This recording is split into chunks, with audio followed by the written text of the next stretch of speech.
In 2013, Colleen Murphy's daughter, Lauren, was hit by a car and suffered severe brain damage. With the help of specialists from all over the country, her family and friends, as well as Colleen's personal strong faith, she was able to piece their lives back again. You do not want to miss this phenomenal miracle story. Have you ever felt like giving up, quitting, throwing in the towel? Welcome to Never Ever Give Up Hope featuring Carol Graham. She's an author, health coach, and motivational speaker.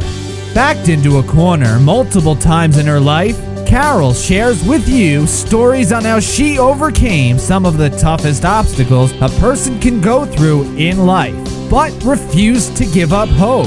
Rather than admit defeat, an opportunity was presented, and it involves each and every one of you. Carol will feature spectacular guests who will share their messages of hope, encouragement, and their inspiration to prove why life's adversities only make you stronger. And now, welcoming the host of the show, here's Carol Graham. Thank you, Colleen Murphy, for being on Never Ever Give Up Hope. And I can't wait to hear your full story. Now, you are the mother of 7 children, which is beyond my ability to understand. Once you have 4, they come easy. Okay. What I would like you to share, of course, is your story. And let's start at the beginning. Tell us what happened, possibly where you were that day, and everything that surrounds it. So please tell the story about your daughter, Lauren. Sure. So it was a Friday. It was April 19th, 2013, and I had headed out of work just a little bit early because I was going to try to catch my 17-year-old daughter, Kelsey's soccer game. She was playing high school soccer. And I left my office, and as I was, just merging onto the highway, I got a phone call, and it said private number. Now, normally, I don't answer those because it's somebody trying to sell something. But for whatever reason, I answered this one. There was a man on the phone, and he identified himself as a Los Angeles detective. And my daughter, Lauren, lived in New York at the time, and she was on a business trip in LA. I had spoken to her that morning and, got cut off as I was pulling into a parking garage and never got a chance to call her back. And the first thing that he said to me was, how are you related to Lauren Murphy? Now, I don't know about you with your kids, but my first thought was, oh, God, what did she do? Why are the police calling me? And, he then went on to tell me that she had been involved in an accident and she was hit by a car while out on a morning run. Now, my next thought is, why isn't she calling me? I'm thinking maybe she had a broken bone or two. But as the conversation unfolded, I soon realized that we were dealing with something a little more serious than a broken bone. And at that time, I did ask him if she had head trauma. And he said no, but he believed she had some internal injuries, and he gave me a phone number of a hospital social worker to call. So that was my next phone call. And again, when she answered, I asked if Lauren had head trauma. Looking back, I think it had to have been just mother's intuition, because even though the detective had told me, no, she did not, somehow I just knew. And once she told me that, yes, she had head trauma, I worked in the medical field on the insurance side. So I knew how serious this was. And I had to ask a question that I didn't want to ask, but I knew with us being in St. Louis and Lauren being in Los Angeles, I needed to know. And I asked her if Lauren was going to die. And there was a long pause. Yeah, there was a very long pause. And when she spoke, she finally said, if you're asking me if you need to come, the answer is yes. Wow. So, I hung up the phone. I scribbled down all the information. Lauren was in the system as a Jane Doe. It had taken them several hours to even identify her. So I called my husband. He started working on getting the very first flight he could for us out of St. Louis, out of Lambert Airport, and we boarded, a plane a few hours later. And, at that time, we did not know if she was even going to be alive by the time we got there. And when we arrived, it was a little after midnight, which was 2 a.m. St. Louis time. And, when we, walked over the threshold of that ICU room, we knew that our lives were never going to be the same again. And it was tough. It was really, really tough. So the story is, it's pretty vast and it's pretty big. And, those first few weeks were touch and go. We did not know if she was going to make it through the night, the week, the day, the hour. We had a couple times, one particular time where her heart rate dropped so low that, they were giving her shots of epi. This is the kind of stuff you see in Wow. TV Yes, shows. yes. And they put the pads on her chest and on her back to prepare her body for the paddles. And they brought the crash cart in, and those were the moments that, I was frozen in the corner of the room in my chair. I felt like, do I get up? Do I leave? And all I could do is just grasp my rosary and pray those prayers that you learn. I went all through Catholic grade school, and you learn all those prayers and you say them just kind of on autopilot, and you don't really think about them as much as you say them, because they just become, Part of just you. second nature. Yeah. Yes, they're part of you. But never have I prayed prayers with such devotion and, desperation as in those moments, and as I prayed those prayers to myself, I watched those heart monitors, they descended for so long, and then they just started, going up 1, 2, 3, until we got a normal sinus rhythm. And, it was tough. Those were, some of those days just kind of blurred together. It was really touch and go for several weeks. And it was probably a good 4 weeks before, we knew she was out of the woods. But then, our fears came from, is she going to make it through the day, to what kind of life is she going to have, because she was in a coma for quite a while. And when she emerged from the coma, it was worse. It Oh, my was, goodness. when she woke up, and her eyes were open, I never thought you could, look at somebody that could be so blank. Her lights were, I mean, the lights were on, but nobody was home. And I remember thinking, God forgive me, but please go back to sleep. It was just too hard to see her like that. And I just thought, this can't be it. This can't be her future. And, it was hard enough to see her being kept alive by machines and, battered and bruised. But, once the bruising went away, and, she had, they did the tracheotomy. And when they came to me and said that they wanted to do this trach, I knew Lauren would hate it. Vanity was really important to Lauren. But I knew that there was no place for vanity in this ICU room. So we had to do what was best. And they kept telling me she's going to look so much better. All of those tubes are going to be gone from her face. And, I was anxious to walk in because I thought, oh, she's going to look so much better. And she didn't look better. To me, she looked more broken. So Oh, instead, those tubes are no longer on in her mouth. Now they're in her neck, which now has a hole in it. So, I think to the medical world, it's better. But to a mother, yes. it was hard. So, I mean, those first few, those first few months were tough, really, really tough. From there, once, she emerged from her coma, it was, like I said, it was slow. And, once she was medically stable, she was airlifted by private medical jet to the Rehab Institute of Chicago. And we were very, very fortunate because it is one of the top 3 brain injury facilities in the country. There's Craig in Colorado. There is Shepherd in Atlanta, and then there is RAC that is in Chicago. So we were airlifted there, and when she arrived, she couldn't hold her head up. She didn't know where she was. She didn't know who we were. She didn't know, who she even was. She was basically just existing. Yes. And all signs kind of pointed to possibly a future in a nursing home. And that's even what doctors discussed with us at some point, but we knew that we had to give her the best chance that we could and get her in front of the best specialists, and have faith in God, faith in the power of prayer, faith in the power of the human spirit, and faith in our own daughter. And, slowly but surely, she started coming back to us. And, and this is, when I say slowly, that's not an understatement. This is, months and months and months of grueling speech therapy, occupational therapy, physical therapy, recreational therapy. And Lauren was pretty much nonverbal for almost 2 years. And, within the first year, she was able to say some of the automatic things, like, hello, how are you? Sunday, Monday, Tuesday, Wednesday, things that you don't have to think about. Exactly. Anything that required brain processing, she couldn't do. And at this time, we knew, because they had mentioned it to us, but, we didn't even really know much about it, but that she had a condition that's called aphasia. And I didn't know much about aphasia. And at this point, early on, we're worrying about, her just surviving, much less the speech and language, deficits that she would have.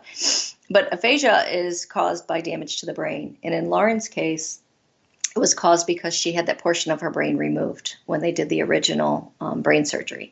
So she had a large section of her left temporal lobe removed, which is where her language center is housed. So not only could she not find her words, she couldn't understand anything we were saying. So as she emerged, imagine the confusion. Yes, she is, her brain is starting to wake up a little bit. And when people are talking to her, it's like they're speaking in German. She has no idea what anyone is saying to her. It was, it was a slow process, and, neuroplasticity is what got her to where she is today. And the fact that she was young was very helpful. She was 25 at the time of her accident. And in the beginning, that was kind of the only positive they would give us is she's young, we'll wait and see. And with brain injury, it's different than, if you break a leg, they know, okay, we're going to fix this leg. Right. But when you damage your brain, they have no idea. No two brain injuries are alike. And even if they were alike, the outcomes aren't alike. There's so many factors in what helps somebody do well and what doesn't. And when we finally were discharged from inpatient rehab, which was 127 days after her accident, the doctor met us in the hallway as we were walking the halls, and he said, I don't know what magical combination that you need just to survive this, and overcome, but Lauren, you surely have it. And, we high-fived, and I thought, what, I knew I was right, because this was the same doctor that told me that she'd probably never walk again. They were working on just getting her to stand and pivot, which is something that they use to try to help patients, transfer from the bed to the wheelchair to the shower chair, et cetera. But she was walking, when she left. Not real steady, but she was walking. And it has been, definitely a journey. And, we're skipping over a lot of the raw details, but, it was pretty desperate in those early days and early months. So I have a couple questions before we continue with the story. First of all, were you alone, or did you have support in your... Yeah. So we had tremendous support. With having 7 children, you have to think that with each child, you have a whole network of friends for each soccer team, for each softball team, for each school community. So our network was just huge. And the community support that we had was unbelievable. And people reached out to celebrities and they reached out to us. We had Taylor Swift came to visit us in the hospital. She donated $25,000 to our family to fly our family back and forth from Los Angeles and Chicago. And it was just, unreal. But, celebrities are great. And we had sports figures that showed up for us too, people, members of the St. Louis Blues and the St. Louis Cardinals. And those are great. But what was even better was the everyday people that, just force and helped us feel like we weren't alone. And there were so many days, especially at RIC, where I would have a really rough day, and I would keep my emotions in check. I gave myself about 10, 15 minutes every single day to go sit on a bench and cry. And then I would wipe my eyes and go back in and, get down to business. And it was important to me to keep negative energy out of her hospital room.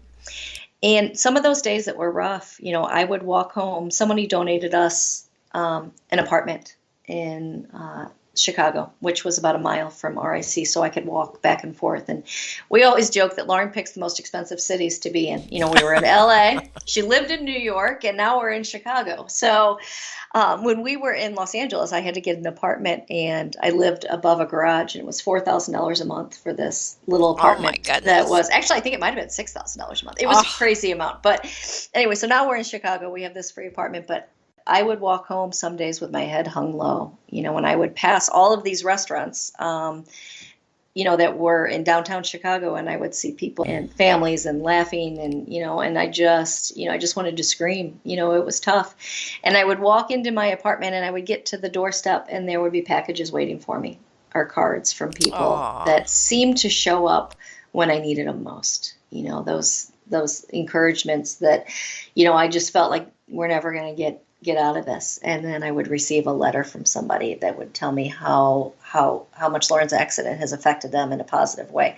So without the community, I don't think I could have done what I was doing. And a lot of this time I was by myself, because my husband had yes. to take care of the other 6 kids, and we had a lot of outside help with that. And we had a lot of, especially when we got to the summer months, the kids would take the train up from St. Louis to Chicago, and so they would stay with me Hmm. on the weekends. So I did have a lot of help from my family, but surprisingly enough, and I would bet it's pretty common for any type of family that goes through tragedy, is it's the people that you don't even know that mean the most. You get so many cards or emails that start out with "You don't know me, but."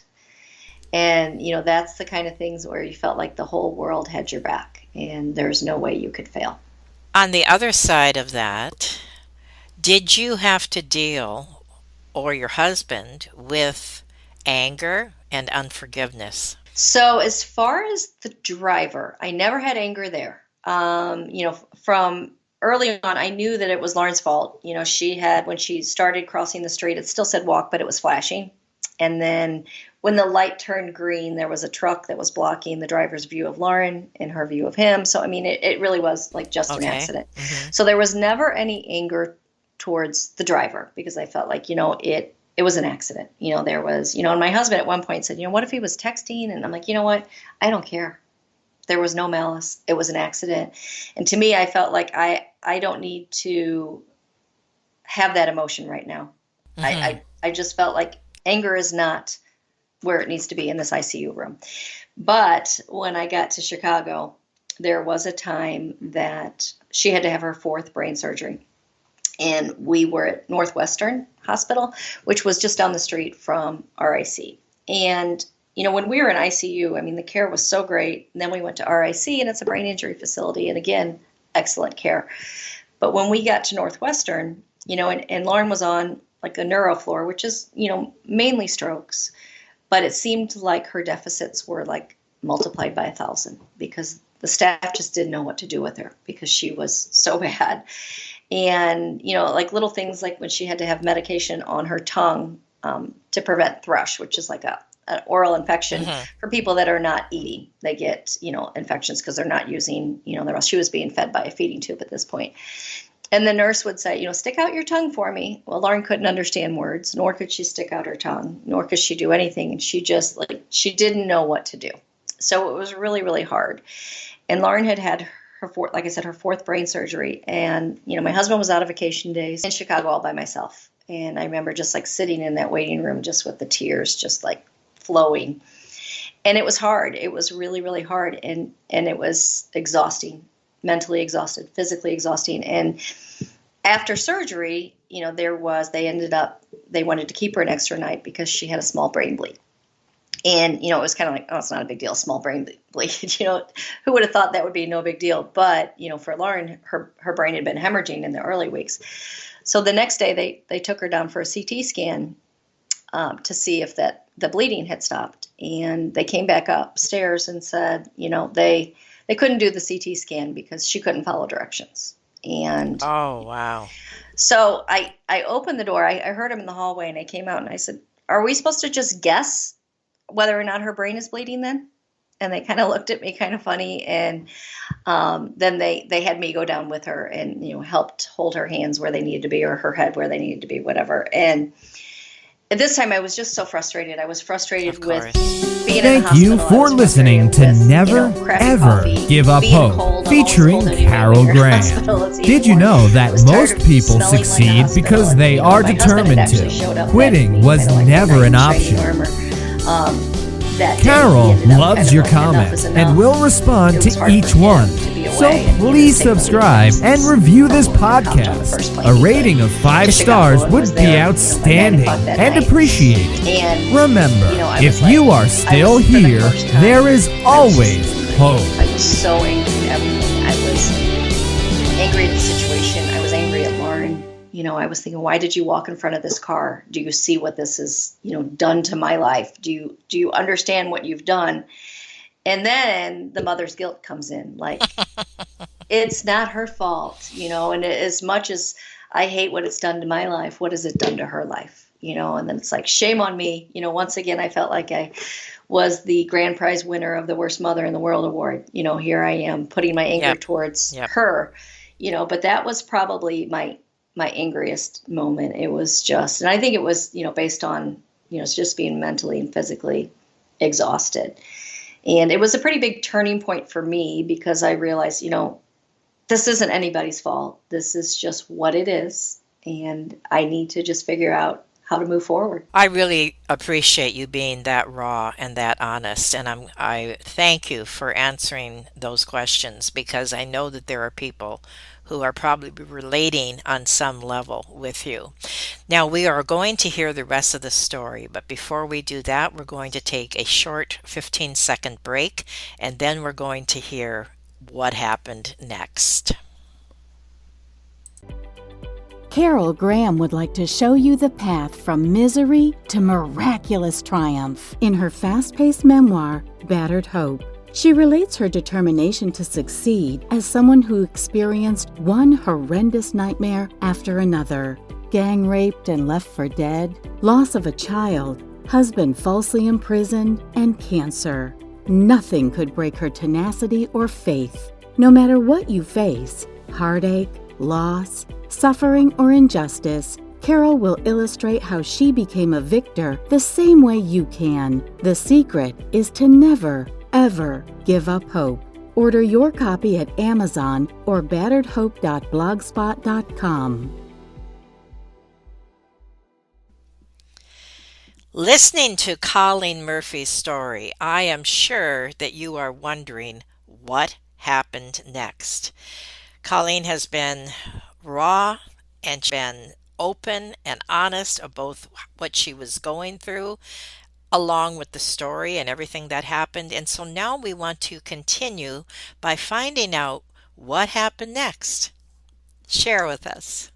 Sure. So by the time we arrived home, accident was April. We are now the very end of August, and she's now going to start her outpatient journey.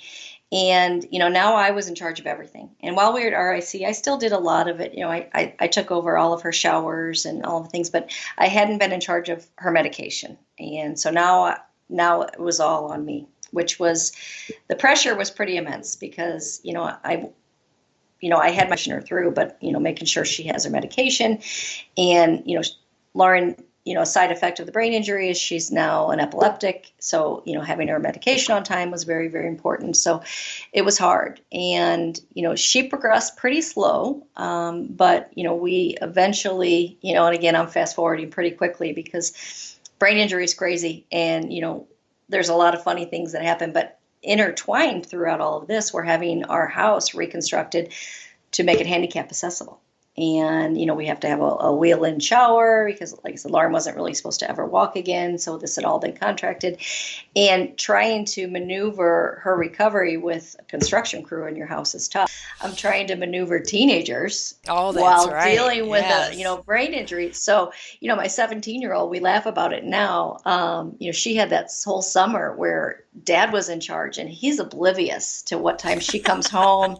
He has no idea what's going on. I've always been the disciplinarian. So, even though life was pretty tragic, it was for, for a young girl that's, going into her senior year of high school, she had a lot of freedom that Of she normally course. didn't have. So we had a lot that we were dealing with. But, we, as a family, rallied together as best we could and, just kept pushing forward. And we also went to different specialists all over the country. We went to an aphasia specialist, which was intensive speech therapy. And that was 6-week programs in St. Petersburg, Florida. We were lucky that we were able to do that on 3 different occasions. We also went to a brain injury facility that teaches independence, and that was in Omaha, Nebraska. My kids make fun of me because, we sent Lauren to this place to learn independence, but I also went with her and rented a furnished apartment like 10 miles down the road because I just wasn't prepared to send my daughter, who was, not able to speak fluently, to a place. I needed eyes on her every single day. Right, right. So, I spent, 7-8 months in Omaha with her. And, just everything that we could do to try to help piece her back together and have some sort of, a normal life. This was kind of our new normal, but it was, it was really hard. And my youngest 2 kids were 11 and 13 at the time of the accident. So, I spent a lot of time away, and my husband is, amazing. I make fun of him a lot in my book. But he's an easy target. But I could not have done what I did, without him. And he really stepped up and learned how to, look up kids' grades online and do the school supply shopping. And actually, they preferred that because they just bullied him. And they got top of the line everything as far as school supplies, no budget. But, we just really had to change, our way of life and do the new normal. But, today, Lauren has, come so far. Wow. She's definitely a walking miracle, and she has run 38 5Ks since the Oh time of my her accident. goodness. And, we do public speaking together. And, it's still, it's her speech. She's very conversational, but she lost her ability to read and write. She can read small phrases. So when we do these speeches, we try to gear them towards, individual people and groups. But when we change that, we just change my part to make it easy. So as far as, brain injury goes, it's repetition, repetition, repetition. And when we first started doing this, we would go through this, then we would record it, then we would play it back, then we would do it again, and we would do it just dozens of times, and we would start over, and I'd be like, does any of this sound remotely familiar to you? Because we have been doing the same thing over and over again, and she would never get it right. It was kind of like Dory from Finding Nemo. But eventually something stuck, and, she has a sense of purpose again, because she's Wow. able to, Yes. do these things. And her life looks, she lived in New York, she lived in Manhattan, and life is different now. She lives with her parents, and she watches, her younger siblings, now doing things that she was doing at the time, and getting married and having babies. And it's hard, but her life is not how she envisioned it, but it's still great. And, I'm not a fan of the phrase, everything happens for a reason. I know some people are. And I talk about it in the book too. And I'm like, I'm not offended when people say it. And I almost like want to laugh because I feel like when they read my book, they're going to be like, oh God, I said that to her. And I'm not offended by it. But I feel like when it's your child, you can't think that there's any good reason that this happened. I do think some positive things can come from bad things. Exactly. But there is no way anybody will ever convince me that, there's a good reason that this happened, and I think if it happens to yourself, it's different. But as mothers, we just want the easiest possible route for our children. And she took the hardest route that she could. But she's happy, and she's happy now. And I think that's what we all want for our children, right? Is that for them to be happy in whatever capacity that is, as we just want them to be well-rounded, happy, good, kind people. And that she is. I really appreciate what you said, and I am in total agreement with you. And I don't necessarily, believe that it happened for a reason either, along with many of the things that in my own life and many of the listeners that are listening in their lives. But it's what you do with it, what you make of it, and that's what you said. So even though there might not have been any unforeseen reason that this happened, and maybe you can look at it from any perspective, right? But you are Sure. still looking at it from a positive perspective that, yeah, this happened. It was terrible. But And that's the message that you're giving, not that, oh, I guess it had to happen in order for such and such to happen. So I Sure. hear you loud and clear, and I appreciate you saying that 100%. Now, before we talk about your book, I want to read this, and then you can share, if you would please, about your book. But you sent this to me via email, and it really made an impact on me, and I would like to read it for the audience, and then you respond. Okay. There are several low points I talk about in the book, but one that stands out was when Lauren was an inpatient at RIC, and they sent her to Northwestern Hospital for a CT scan. The nurse at RIC did not stay with her. Lauren was still medically fragile, and I was inept at caring for her. She had C. diff, and I had to try and clean her without help. Once I finished, she began vomiting, and I had to launch myself across the metal bars of the bed to try and hold her head up so she didn't choke. I was soaked in vomit and scared. A while later, the doctor finally came in to give me the findings of the CT scans and to let me know that Lauren would need a fourth brain surgery. Suddenly, the fact that I was soaked with vomit through my bra, I was freezing, and I had a bag full of diarrhea-covered clothes seemed rather insignificant. And that is precisely what you have just shared, that you had your priorities straight. Hmm. And so now just tell us about your book and whatever you would like to share about that.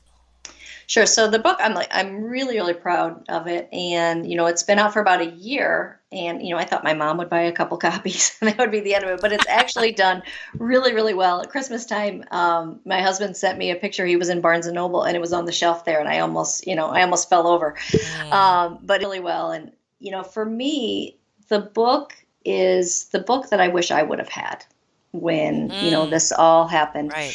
And I would read so many books on brain injury, and it would, injury is a pretty big scale. It's, a concussion to this, pretty severe. And I would read so many books, and the person would wake up from their coma and they're, talking to their families, within a week. And I'm like, Right, that right. wasn't what it looked like.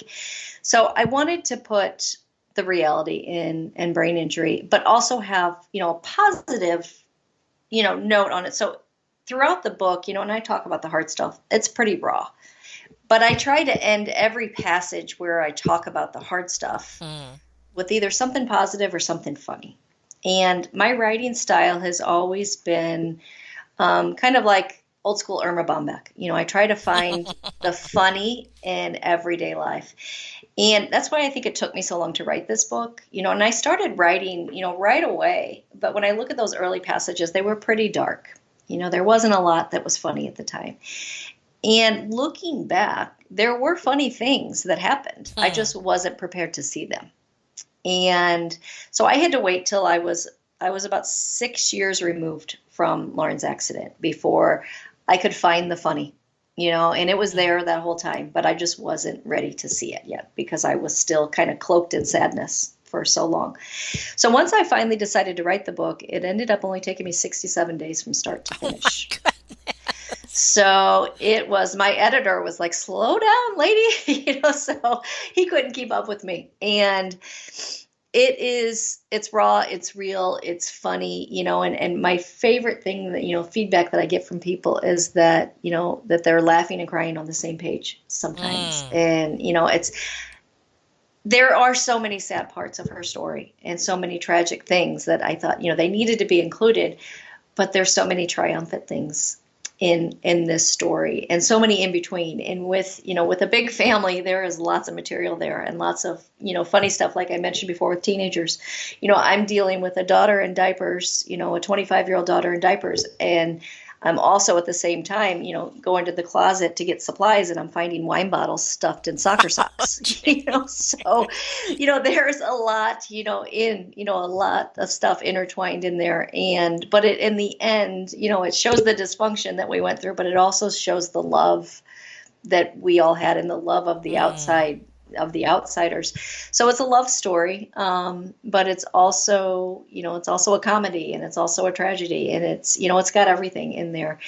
And the feedback has been great, and I'm super proud of it. But one of the things I hate the most is when people tell me, she wouldn't be where she was without me and how great I am. Mm, And, I know the ugly parts of me. And I know the parts where, I wasn't so great, and the days that I'd had mhm, enough and maybe I wasn't as nice to her as I should have been. Not in the early days, but like later, like mhm, at the mhm. 5 year mark when I'm crabby and, she's got pretty bad OCD now because of the accident. And, the days where I'm just like, I don't want to go get you another chapstick. You have 7, so Okay. there's a lot of things in there that I'm not as patient as I should be, but I put it all in the book, the real part. And I thought, finally people are going to stop saying how great I am because they're going to see I'm not so great.